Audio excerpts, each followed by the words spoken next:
Sean and I are starting a celebrity life abroad with his $3 million. I can't survive if we stay together and divorce. Want to know our address? Lick my shoes first. What? What are you talking about? What do you mean? I couldn't make heads or tails of what Sissy, my mother-in-law, was saying. There was no sign of her preparing for a life abroad or saving money. So, as I was saying, Sean got his hands on $3 million. We're set for a lavish life overseas, just the two of us. Why would my husband Sean go abroad? And what's this about $3 million? Why are you so curious? Well, if you're that desperate to know, maybe if you lick my shoes and beg, I might tell you. What kind of thing is that to say? Where's Sean? We're living the high life with Sean's $3 million. You're no longer needed. I was stunned by Sissy's words. How could Shauna suddenly acquire $3 million and live luxuriously abroad? And Sissy talks about it so frivolously, as if I were an outsider. My heart was filled with anger and anxiety, but I needed to stay calm and understand the situation. How on earth did Sean come into such a fortune? Could that $3 million possibly be? I'm Mariah. I work as a manager at a major IT company. I met Sean in the same department and was drawn to his bright personality, leading to our marriage. In the beginning, Sean's parents warmly welcomed me. Our daughter Rothy is now 14. I grew up in poverty with parents who were a bad influence. Having faced tough times, I'm committed to raising Rothy with deep love, balancing work and home life. But then, Sean was assigned to a project in a remote area and had to go there alone. I'm worried about living with Rothy without you. It's tough managing work, household, and Rothy. I've got an idea. Let's have Mom come over to help with chores and childcare. That might be a relief. That's how I agreed to live with Sissy. Mom, when will Dad come back? Rothy asked. He'll be in the countryside for a while. But don't worry, Grandma is coming to stay with us. And so Sissy moved into our house. Little did I know that this decision would become my biggest regret. You're working late again today. This is why women who don't care about their families are... As soon as I returned home from work, Sissy's words hit me like a dagger. Sissy, I have a job too, and I'm taking care of Rothy. I retorted, but Sissy was unconvinced. In my younger days, family was everything. The thought of working outside was unimaginable. Then, on a day Rothy brought home good grades, Sissy said, It would have been impossible with just you. It's all thanks to me. What's your purpose even? Aren't you unnecessary? Despite me teaching Rothy most of her language and math, and Sissy only helping with home economics homework, when I slightly messed up the seasoning in a dish, Sissy criticized, Your homemaking skills, especially cooking, need work. How did you and Sean manage before? Sissy, I'm doing my best, and everyone has their own way of managing household chores. My frustration reached its peak. Make sure you educate her properly. Sissy even started complaining to Sean. Mom, Mariah is working too. Try to understand a bit. Sean said, trying to reason with her, but it wasn't enough for me. Living together, my relationship with Sissy steadily deteriorated. With Sean far away, I felt increasingly isolated. One day, I called Sean for advice. Hello? Is now a good time? Yeah, it's fine. What's up? It's late. I've been getting criticized by Sissy about the housework, and it's starting to stress me out. Sorry, Mom's always been a bit harsh, but she might have a point. Don't worry too much, just go at your own pace. Taking some comfort in Sean's words, I resolved to persevere in my daily life. I spent my days longing for Sean's return. As Sean's absence stretched on due to a solo assignment, I continued to live my everyday life with Sissy. However, during Sean's absence, the pressure of Sissy's words intensified, and I grew increasingly exhausted from the stress. Sissy criticized everything I did, from morning till night, finding fault in all I undertook. When I made Sean's favorite mixed rice, she coldly remarked, This is terrible. Who'd eat this? And if I took even a short break, A woman who can't handle her housework has no right to rest, she would snap. I never had much confidence in household chores. Sean used to laugh off my shortcomings, but in front of Sissy, they were inexcusable. I think Sissy's harassment stems from her excessive love for Sean. She seems unable to accept that Sean has left her for marriage. It's a stark reminder not to become such an overbearing parent. One day, after some shopping at the local mall for relaxation, Sissy found out. As I arrived home, she was waiting furious. Unbelievable! Going out to play when Sean's not home. What about the housework? I thought I needed a break. A break? In this situation? With your uselessness, I'm struggling here. Afterward, I found myself waiting for a call from Sean. I believed hearing his voice would bring me some relief, but what he said was unexpected. Things aren't going well with the projects here, and I've gotten into gambling and debt. What? Gambling and debt? How bad is it? What about our life? Rothy's future? I'm sorry, I'm really sorry. I'll figure it out, just trust me. How exactly will you fix it? How much debt? I'm working on a solution. Despite thinking of Sean as someone far removed from gambling, always sincere and dependable. Since we met, he never once was late for a date, and after we started living together, he always came home right after work. Whenever I cooked or did laundry, he never failed to express his gratitude. I married him because of his sincerity and earnestness. But during Sean's absence, no matter how hard I tried, Sissy's criticisms never ceased. To think someone useless like you married Sean, I can't believe it. Despair swirled in my heart.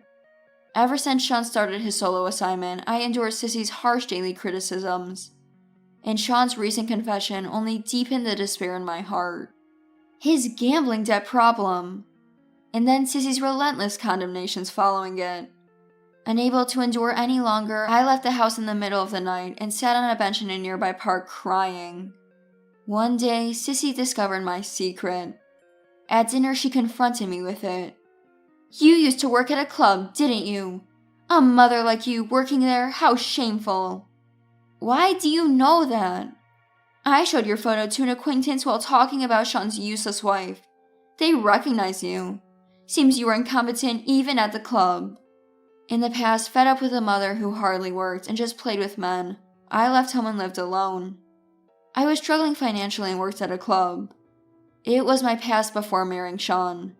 A secret even Sean didn't know. I was at a loss for words. I had never imagined Sissy finding out about my past work. And using that past as a weapon, she attacked me further. I can't accept a woman like you as my granddaughter's mother. I'll tell Sean and get you thrown out of the house. My heart sank further into despair. My marriage to Sean, all my efforts, and our future together. It all felt like it could be taken away by Sissy's single statement. Contact from Sean became even more infrequent. I feared that doubts and mistrust were growing in Sean's heart towards me. One night, I reflected on my life in my room, meeting and marrying Sean. The current situation and the endless condemnations and attacks from Sissy. I felt I couldn't take it anymore. I'm at my limit. Muttering this, I left the room and walked into the night. The night streets were as dark and lonely as the despair in my heart. Sissy's words echoed in my mind. My past, my secret, and my present, all targeted by Sissy's criticism. I sat on a bench in a park late at night, looking up at the sky. There were no stars in sight. My heart was equally shrouded in darkness. Suddenly, someone approached. Mom, you're here? Rothy sat next to me, holding my hand. Mom, don't worry about Grandma. You're working hard in an IT company. It's proof of your struggle to live. Thank you, but maybe Grandma has a point. Mom, Grandma is trapped in old values. In this era, no matter what job you've done, you should be proud of it. I'm proud that you worked at a club. Really? Yeah, because you've always worked hard for our family, no matter the difficulties. Don't be swayed by Grandma's words. Rothy's words warmed my heart and tears fell. Mom, you're working hard in IT now. That's impressive enough. No matter what Grandma says, I'm on your side. I was filled with gratitude for Rothy. Her support gave me new hope that I could overcome any difficulty. I took a deep breath in front of the pile of documents in Sean's study. Carefully reviewing each one, I began to unravel Sean's secrets. Bank statements, credit card bills, loan contracts. The details of Sean's financial transactions gradually became clear. Why did it come to this? Receipts from gambling venues kept appearing. Horse racing, pachinko, casinos. Thinking about how much money Sean had spent on these made my heart ache. Next, I turned on Sean's computer. The password was his birthday, reversed. Hale's mailbox was filled with urgent emails from financial institutions and messages from friends demanding repayment. There were also many advertisements from gambling sites. I decided to calculate the total amount Sean had gambled away. The result was a staggering $3 million, far beyond my expectation. Confronted with this sum, I momentarily panicked. But there was no time to despair. I began to plan securing funds for our living expenses. I calculated the expected amount from selling valuable household items in my savings, plus what I could save from my salary. I continued my investigation, which financial institution Sean borrowed from and how much. To get details, I contacted banks and obtained credit information in Sean's name, working tirelessly every day. A few days later, I had a plan. I devised a way to repay Sean's debts and started preparing for a life without relying on Sissy. Leveraging my IT experience, I decided to take on freelance projects. A few days later, I created a portfolio and registered on a freelance job website. Soon after, I received my first client request. This would help with our living expenses. In between work, I reviewed our household budget.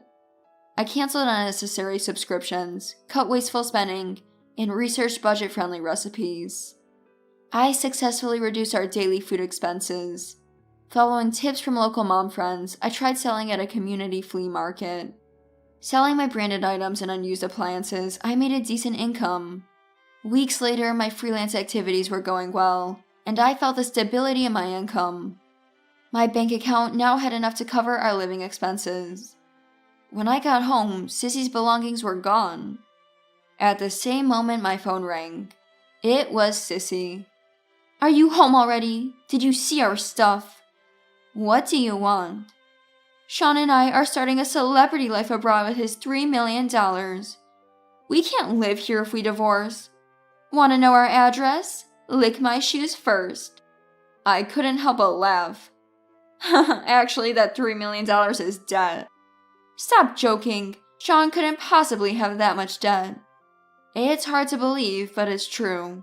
In Sean's study drawer, there are transaction records and contracts from banks and financial institutions, credit card bills, and his PC has urgent emails and messages about gambling. If you don't believe me, check for yourself. That's a lie. It's the result of Sean getting into gambling. Horse racing, pachinko, casinos. Adding it all up, it's $3 million.